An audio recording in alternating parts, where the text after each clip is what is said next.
ndetse amahirwe mwagize ntabwo arayo andi mafiridi yagize, ahubwo n'umwihariko wanyu nka Mimuri izayibaniye hamwe icyubahiro.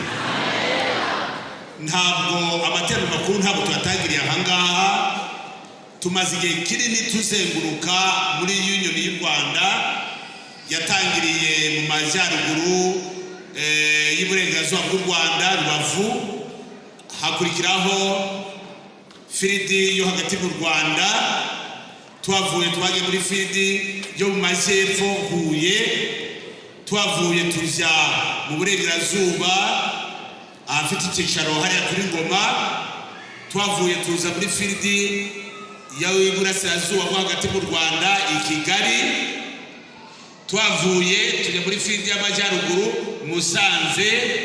Ariko abo bose babwiye ntabwo bigeze kugira amahirwe nk'ayo Mimuri ifite muri iki gitondo.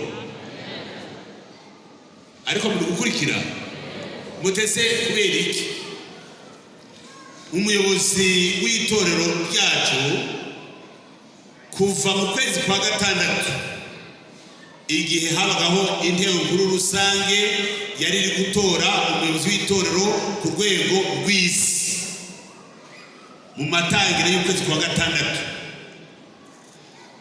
yakomeje imirimo hariya muri Leta Zunze Ubumwe za Amerika, yageze ino kuri 22 z'ukwezi uku nguku turangije, ni ukuvuga ngo atambutse nk'icyumweru cyangwa se n'abikabije atambutse ibyumweru 2 avuye aho ngaho. Ntabwo rero yagize amahirwe cyangwa ntabwo twagize amahirwe yo kubana nawe mu materaniro makuru y'ahandi.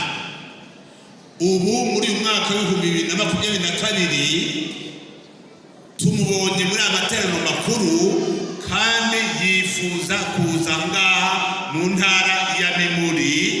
Ubu tumufite ahangaha, izayibaniye hamwe icyubahiro. Se muranezerewe? Natwe turanezerewe mu buryo butangaje.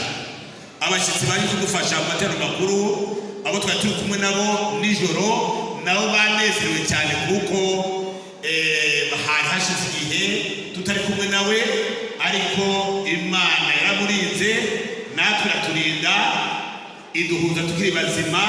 Twanezerewe cyane bitangaje. None uyu munsi Imana yamwemereye kwa ahangaha, nanone Imana yo gushimwa cyane. Uwo rero umuyobozi w'itorero ry'Abatatu b'umunsi wa karindwi, kandi impamvu yaje ahangaha namwe murayizi. Ubwo ntabwo muyizi impamvu yaje ahangaha?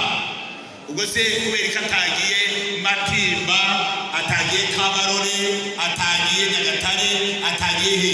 Ntabwo muzi gusomera urwandiko mwibahasha? Ntabwo muzi gusomera urwandiko mwibahasha?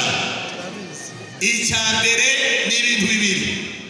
Icya mbere, kuba namuyoboye akagera ahangaha nuko mbakunda, nuko mbakunda. Kandi umwana ntakundwa arikunda.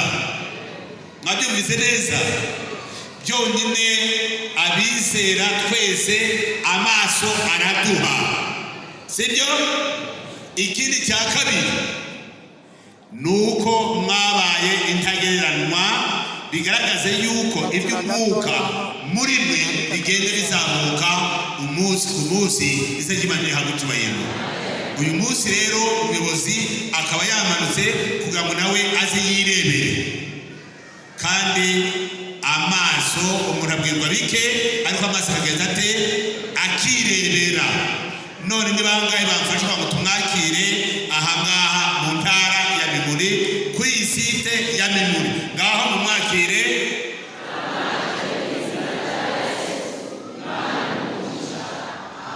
Amena.